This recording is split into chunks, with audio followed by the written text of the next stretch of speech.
Top 10 Facts about Asteroid Mining. Asteroid mining sounds like the realm of science fiction. It certainly has been a popular plot point or setting in fiction ranging from serious thrillers, Alien, to comedy, Red Dwarf. But it has not factored in reality until the past decade or so. On April 6, 2020, President Donald Trump signed an executive order which declared that the U.S. did not recognize space as a common ground for humanity. According to the U.S. official view, public and private organizations are free to stake their claims on whatever they find. This is a massive step from the Obama-era Commercial Space Launch Competitiveness Act 2015, which stopped short of allowing nations to claim ownership of anything. As you can imagine, this causes problems with international law and relations. Before we explore this, however, it's worth noting why we would want to do this and how we plan on going about it. 9. Amazing discoveries involving asteroids. Number 9. Water is the most valuable resource. It sounds odd, doesn't it? You're around enough rare metals to crush the Earth, yet the one that prospectors are most eager to find is water. Well, water does fuel life. However, they're not looking for life but rather fuel. When broken down into its basic components, water is hydrogen and oxygen. This separation can be achieved via an electrical catalyst with onboard or external equipment. Once broken down, the components of water can be repurposed as electrical energy to support devices such as life support systems and fuel cells. If left as water, it can be a refreshing beverage. NASA plans to set up depots in space. They would extract water from nearby sources, carry out the catalyst process, and then siphon it to the docked craft. Essentially, they would be petrol stations in space. Number 8. New mining methods and equipment. The equipment and techniques that we have developed to mine on Earth won't work when dealing with moving objects in a low-gravity environment. Depending on their composition, they are either very delicate or very hard to mine. The delicate asteroids are known as C-type, carbonaceous chondrite, which have high water concentrations. They could be mined with a swarm of bots with barbed feet. Once latched, the bots would extract water and any other minerals and then return to base. These asteroids are so delicate that the bots wouldn't even need to drill but simply scrape along the surface. The asteroids that are hard to mine are known as M-type, metallic.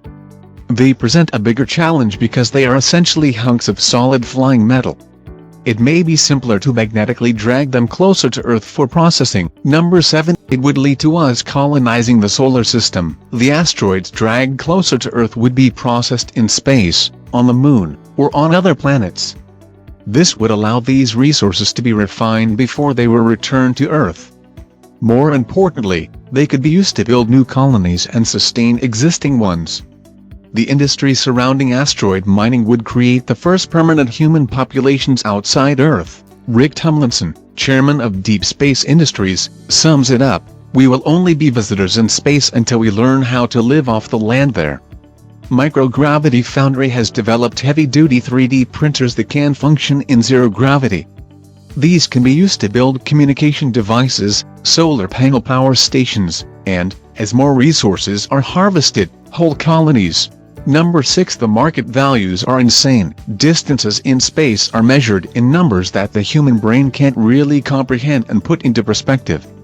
They're so large that the distance to an object outside our solar system is computed in light years to keep it manageable.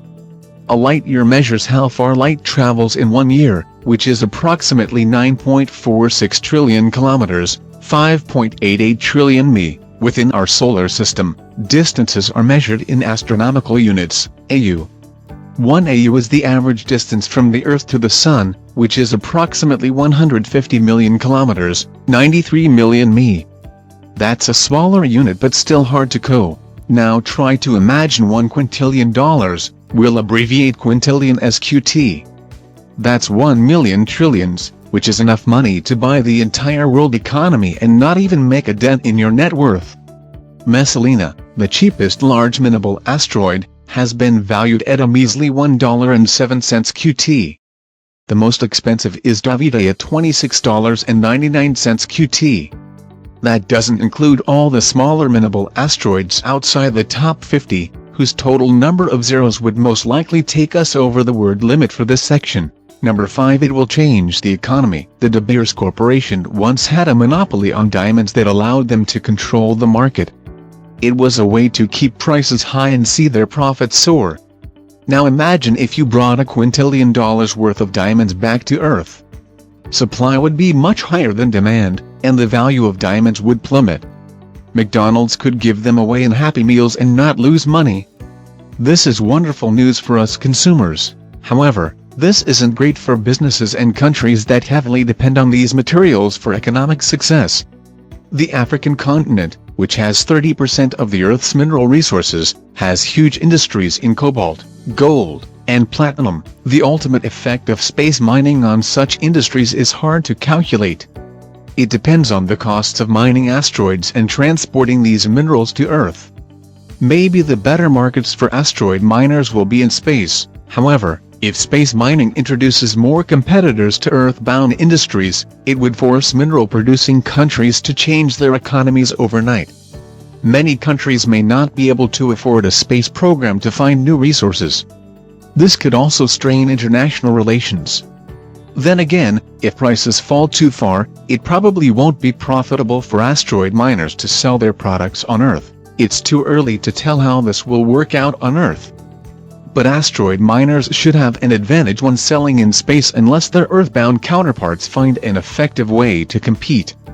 It seems like a complicated mess, but someone will figure out how to turn a profit eventually. Number 4. It's already straining international relations. Or yes, the classic US versus Russia space race punch-up, just like the race to land a man on the moon. The race is still to the moon.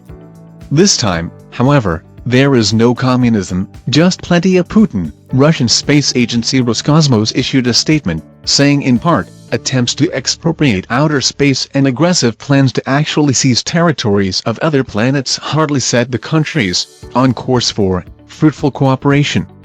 Kremlin spokesman Dmitry Peskov called it simply unacceptable. Space is one of the few issues on which the two countries cooperate while at odds over the invasion of Ukraine and accusations of Russian meddling in U.S. elections. Russia refers to UN law when describing space as a common ground for humanity.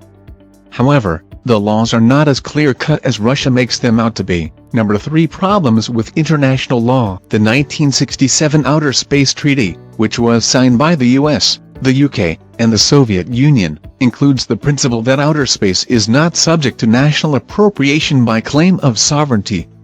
The 1979 Moon Agreement, which deals with activities specifically on the Moon and other celestial bodies, has only 5 nations signed up. They don't include the US or Russia. The Outer Space Treaty makes mention of nations being responsible for non-governmental organizations, but we know from experience that this isn't the case. For example, when they hire private security firms in war zones, governments won't always take responsibility in this way. This could create a scenario where nations hire private contractors to do their work in space and then act ignorant if anything happens. Sounds like a movie plot for sure. Number 2. Countries are making their own laws. As so few nations sign the more recent 1979 Moon Agreement, countries are starting to create their own laws to govern how their citizens can explore and use resources in space. This is what Donald Trump did with his executive order on April 6, 2020. However, Luxembourg had already taken things even further. Their July 20, 2017, law on the exploration and use of space resources states that Luxembourg companies, or European companies with registered offices in Luxembourg, may take ownership of their extracted space resources after the Luxembourg government authorizes them to do so. Although it is not certain, this may offer a way for companies in other European countries to skirt more restrictive laws in their home nations. In a sense, Luxembourg may become to asteroid mining what Switzerland is to international banking. Number 1. It could solve climate change. At this point, it sounds like all doom and gloom. Countries are selfishly enriching themselves at the expense of others, and the possibility of all-out warfare appears to be escalating. But don't worry. Every cloud has a silver lining. In the long term, the issues surrounding asteroid mining could solve the problem of climate change on Earth, which would affect every nation. We could use new and better space technologies on our own planet. This has already happened with other space technologies, GPS, For example, remember when we mentioned earlier the splitting of water into hydrogen and oxygen to produce fuel? If this process was used heavily in space, more research money would be invested in it, the process would become more efficient, and costs would be reduced. This would allow us to produce hydrogen fuel cell cars at a price where they become mainstream. Make sure subscribe this channel.